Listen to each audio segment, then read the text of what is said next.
ઉપલેટામાં શહેર અને તાલુકા કોંગ્રેસ દ્વારા ગ્રામ્ય વિસ્તારના ભીમોરાથી બાઇક રેલી શરૂ કરી લાઠ મજેઠી કુટેજ તલગણા સમઢિયાલા હાડફોળી સહિતના ગામોમાં પૂર્વ ધારાસભ્ય લલિતભાઈ વસોયા સહિત તમામ કોંગ્રેસ કાર્યકરો, તાલુકા પ્રમુખ, શહેર પ્રમુખ, વિવિધ આગેવાનો તેમજ દરેક ગ્રામ્ય વિસ્તારના ખેડૂતો મોટી સંખ્યામાં જોડાય આ બાઇક રેલી યોજી ઉપલેટા મામલતદારને આવેદનપત્ર આપવાનો કાર્યક્રમ યોજવામાં આવ્યો હતો।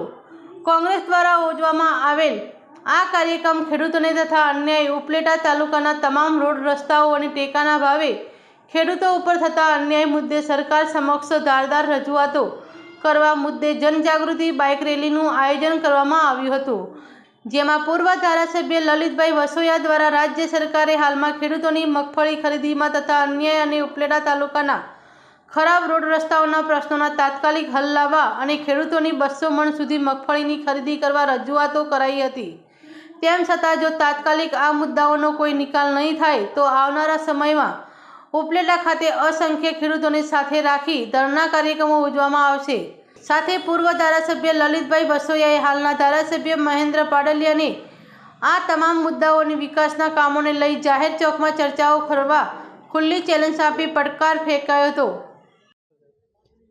ઉપલેટા તાલુકા શહેર કોંગ્રેસ સમિતિ દ્વારા લોક જાગૃતિ માટે આજે બાઇક રેલીનું આયોજન કરવામાં આવેલું હતું। ભીમોરાથી લઈ અને ઉપલેટા સુધી 21 કિલોમીટરની આ બાઇક રેલીની અંદર કોંગ્રેસ પાર્ટીના સૌ આગેવાનો અને એ જ્યાંથી બાઇક રેલી પસાર થતી હતી એ વિસ્તારના સૌ આગેવાન, કાર્યકર્તાઓ અને ખેડૂતો આ બાઇક યાત્રાની અંદર સામેલ થયા છે।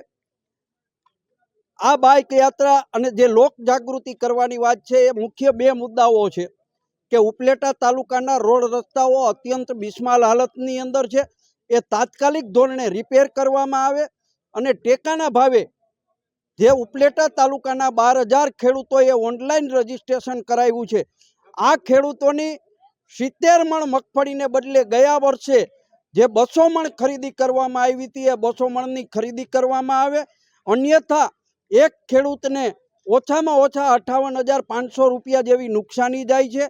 કપાસ ઉપર આયાત ડ્યુટી લગાડી છે, એને કારણે કપાસના ભાવો બેસી ગયા છે। આ તમામ મુદ્દાઓને લઈને લોક જાગૃતિ કરવા માટે અમારી ટીમ આજે નીકળી હતી અને મામલતદાર કચેરીએ આ મુદ્દાઓ ઉપર આવેદનપત્ર પણ આપ્યું છે। દિવાળી પહેલાં ઉપલેટાની અંદર ખેડૂતોના આ મુદ્દાને લઈને ધરણાનો કાર્યક્રમનું આયોજન પણ અમે કર્યું છે। ઓછામાં ઓછા 5,000થી વધારે ખેડૂતો આ ધરણાના કાર્યક્રમની અંદર જોડાશે। આ કાર્યક્રમની અંદર ગુજરાત પ્રદેશ કોંગ્રેસના પ્રમુખ અમિતભાઈ ચાવડા, પરેશભાઈ ધાનાણી, લલિતભાઈ કગથરા, પાલભાઈ આંબલિયા સહિતના આગેવાનો પણ આ ધરણાના કાર્યક્રમની અંદર આવવાના છે ને એના માટે લોક જાગૃતિ માટે અમે બાકીના પણ ગામોની અંદર આ બાઇક યાત્રા કરવાના છીએ।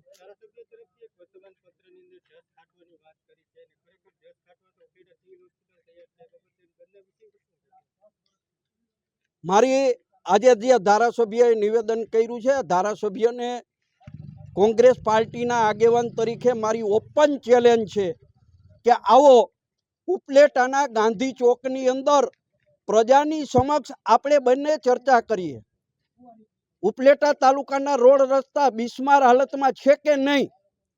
ઉપલેટાની કોટેજ હોસ્પિટલ જે અમે મંજૂર કરાવી છે, આ તૈયાર બનીને તૈયાર છે, એ હોસ્પિટલનું લોકાર્પણ શા માટે કરવામાં નથી આવતું? ઉપલેટા તાલુકાના બધાએ ગામોને પીવાનું પાણી પૂરું પાડવા માટે 76 કરોડ રૂપિયાના ખર્ચે મોજ આધારિત અને વેણુ આધારિત પાઇપલાઇન નાખવાનું જે આયોજન હતું, એ કામ હું 2022માં ચૂંટણી હારી ગયા પછી એ કામ બંધ હાલતમાં છે। એ ધારાસભ્ય શા માટે ચાલુ નથી કરાવી શકતા?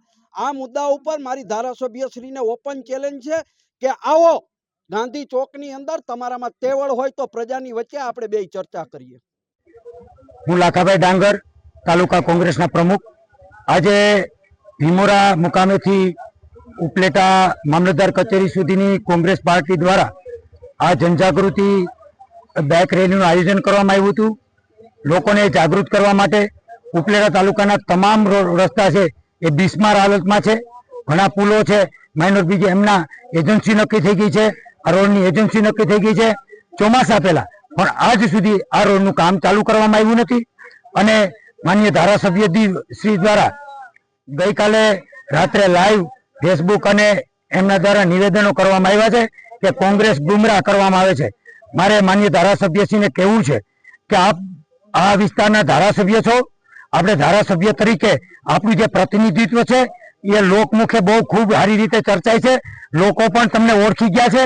તમે માત્ર ને માત્ર લોકોને ગુમરાહ કરવાનું કામ તમે કરો છો.